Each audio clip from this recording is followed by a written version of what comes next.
ناظرین، انجیلی میڈیا کے ایک اور ویڈیو میں آپ سب کو خوش آمدید۔ جب فلسطین کا ذکر ہوتا ہے تو اس کے بارے میں یہ کہا جاتا ہے کہ یہ 3 ابراہیمی مذاہب کے لیے مقدس مقام ہے، یعنی فلسطین اور خاص طور پر فلسطین کا شہر یروشلم، جو یہودیوں کے لیے، مسلمانوں کے لیے اور تمام مسیحیوں کے لیے مقدس مانا جاتا ہے۔ اس کے حوالے سے تاریخ ہمیں بہت کچھ بتاتی ہے، اور آج کے تناظر میں، آج کے حالات کے مطابق وہاں پر جو کچھ ہو رہا ہے اس کو سمجھنے میں یہ بات از حد ضروری ہے کہ ہم فلسطین کو مسیحیت کی نگاہ سے پہلے دیکھیں۔ یاد رکھیں کہ ان تینوں مذاہب جن کا میں نے ذکر کیا ہے، ان میں سے سوائے مسیحیت کے کسی کا آغاز وہاں سے نہیں ہوا۔ یہودیت کا آغاز فلسطین کی سرزمین سے نہیں ہوا۔ موسوی شریعت کا نزول فلسطین میں نہیں بلکہ فلسطین پہنچنے سے پہلے ہو گیا تھا۔ اسلام عرب سے شروع، لیکن مسیحیت، خداوند یسوع مسیح کی پیدائش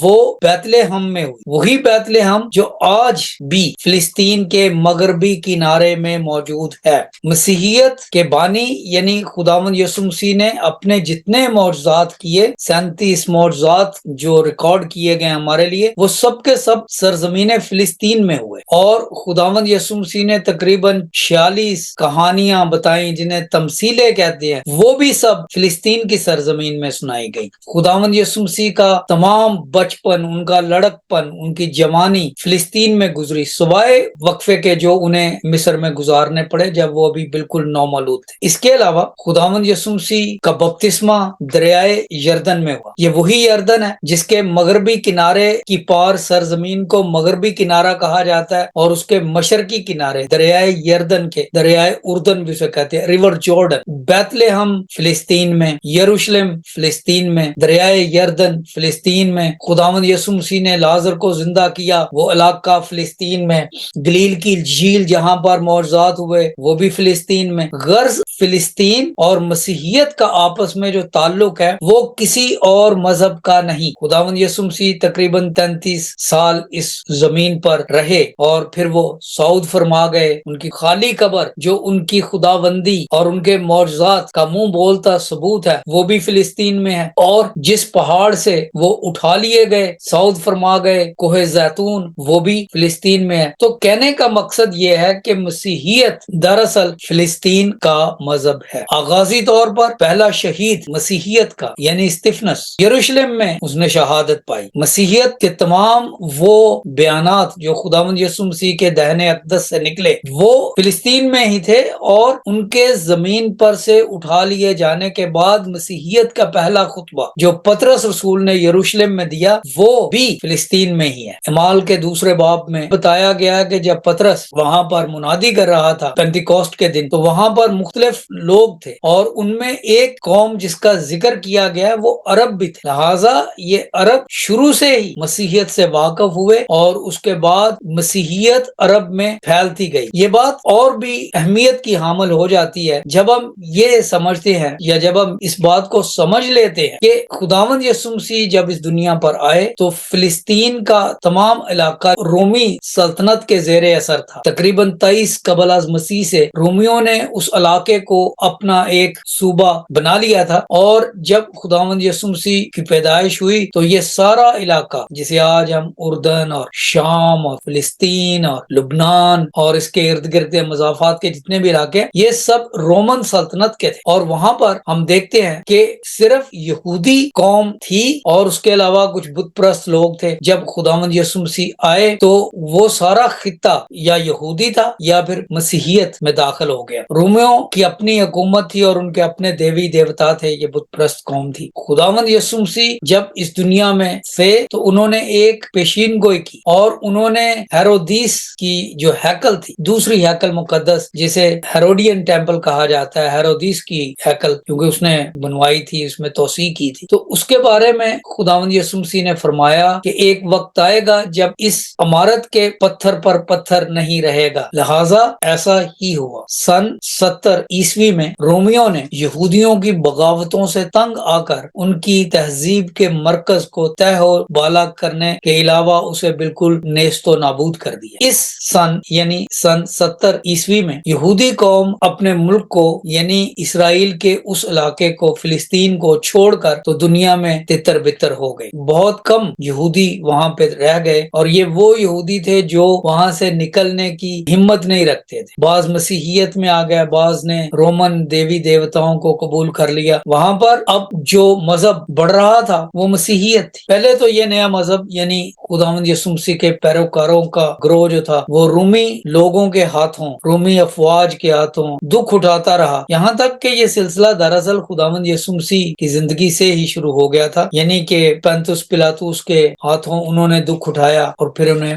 مصلوب کر دیا گیا. اس کے بعد ہم دیکھتے ہیں کہ جہاں کہیں بھی خداوند یسوع مسیح کے پیروکار پائے گئے تو ان سب کو رومیوں نے بڑی ایذا پہنچائی. یہ بڑی لمبی کہانی ہے، اس میں کئی اتار چڑھاؤ آتے ہیں. نیرو بادشاہ کا ذکر آتا ہے، یروشلم کی تباہی کا ذکر آتا ہے، اور ہم چونکہ آج صرف مسیحیوں کی بات کر رہے ہیں، فلسطین میں مسیحیوں کی، اس لیے ہم ان تمام باتوں کو بنظر غائر نہیں دیکھیں گے، بلکہ ہم چلتے ہیں اس وقت میں جب 312 عیسوی میں کانسٹنٹین بادشاہ نے مسیحیت قبول کر لی. اب وہاں پر رومی لوگوں کا دباؤ اور ان کے مذاہب کا، ان کے دیوی دیوتاؤں کے پرستاروں کا جو سلسلہ تھا وہ کم تر ہوتا جا رہا تھا. مسیحیت بڑھ رہی تھی اور کانسٹنٹین بادشاہ نے جب مسیحیت قبول کر لی تو مسیحیت کو ایک ریاستی مذہب ہونے کا مقام دے دیا گیا. اس کے بعد پھر مسیحیت بڑھنے لگی اور یوں فلسطین میں مسیحیت کا ایک بہت بڑا مرکز بن گیا. یعنی کہ ایک نہیں بلکہ بہت سے مراکز بن گئے، اور وہاں سے مسیحیت، مسیحی طرز حکومت، مسیحی طرز سوچ، مسیحی تہذیب، مسیحی کتب اور وہ ساری چیزیں جو مسیحیت سے ذات متعلق ہیں وہ وہاں سے پوری دنیا میں ترسیل ہونے لگی. فلسطین میں ہم دیکھتے ہیں کہ ان دنوں میں پھر بہت زیادہ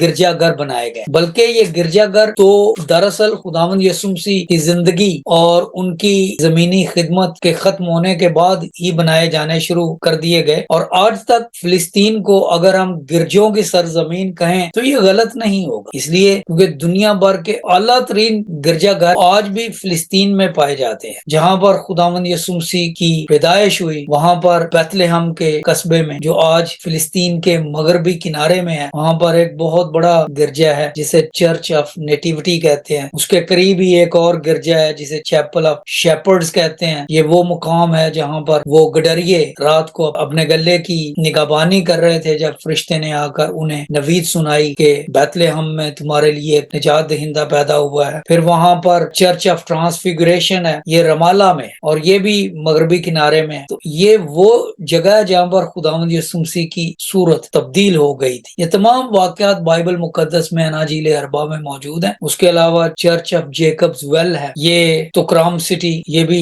ویسٹ بینک میں ہے. وہ جگہ بھی ہے جہاں پر لازر کو مردوں میں سے جلایا گیا، وہاں پر بھی ایک چرچ ہے اور اس چرچ کا نام ہی church of tomb of Lazarus ہے. اسی طرح سے دی چیپل آف ملک گروٹو ہے، چرچ آف سینٹ کیتھرین ہے، اور بہت سے اس طرح کے چرچز ہیں. غزہ کی پٹی میں بھی بہت سے چرچز ہیں. دو چرچز جن کا میں نام لینا چاہتا ہوں وہ چرچ آف سینٹ پورفیریس ہے غزہ میں، اور ہولی فیملی چرچ ہے. اس کے علاوہ وہاں پر مسیحیت کی تقریباً ہر ڈینومینیشن کا اپنا چرچ ہے. خداوند یسوع مسیح کی زندگی کا کوئی بھی اہم واقعہ جہاں بھی پیش آیا وہاں پر چرچ ہے، اور دنیا سے لوگ جاتے ہیں کیونکہ مسیحیت وہاں سے پیدا ہوتی ہے. مسیحیت کا جنم فلسطین کی سرزمین میں ہوا. بیت لحم سے لے کر کلوری کا سفر خداوند یسوع مسیح نے فلسطین میں کیا. ان کی تمام منادی، ان کی تمام پریچنگز، ان کی تمام ہیلنگ منسٹری، شفا کی خدمت، وہ سب فلسطین میں ہوئی. اور یہ ناممکن ہے کہ وہاں پر مسیحی نہ ہوتے، بلکہ وہاں پر ہمیشہ مسیحی رہے ہیں. اور مسیحی وہاں پر ایک وقت تھا کہ جب فلسطین اپنی بالکل بلندیوں پر تھا، وہاں کی تہذیب عروج پر تھی، تو وہ سارا سلسلہ مسیحیوں کے ہاتھ میں تھا. اس لیے کیونکہ سن 70 عیسوی میں جب ہیکل مقدس کو تباہ کر دیا گیا تو یہودی وہاں سے چلے گئے تھے، یورپ چلے گئے تھے، ایشیا چلے گئے تھے، افریقہ چلے گئے تھے. اور اسی لیے جب یورپ میں ہٹلر نے یہودیوں پر ظلم و ستم کیا تو وہ جو 6 ملین یہودی، 60 لاکھ یہودی تھے، وہ یورپ میں مارے گئے تھے، فلسطین میں نہیں تھے. فلسطین میں یہودی تھے نہیں ان دنوں. تو اسلام 7ویں صدی میں آتا. اب 70 AD سے لے کر سن 70 عیسوی سے لے کر اسلام کے آنے تک اور پھر اسلام کے فلسطین تک پھیلنے تک یہ سارا خطہ مسیحیوں کا تھا اور وہاں پر مسیحی آباد تھے۔ اسلام کا آغاز 7ویں صدی میں ہوتا ہے۔ اگر ہم ہجرت کی بات کریں تو ہجرت کی تاریخ 16 جولائی 622 عیسوی بنتی ہے۔ اس سے پہلے اسلام کا فلسطین میں، بلکہ اس سے کئی سال بعد بھی فلسطین تک مسلمان نہیں پہنچے۔ تو یہ سارا دور جس میں مسیحیت وہاں پر تھی، اس کا نتیجہ یہ ہوا کہ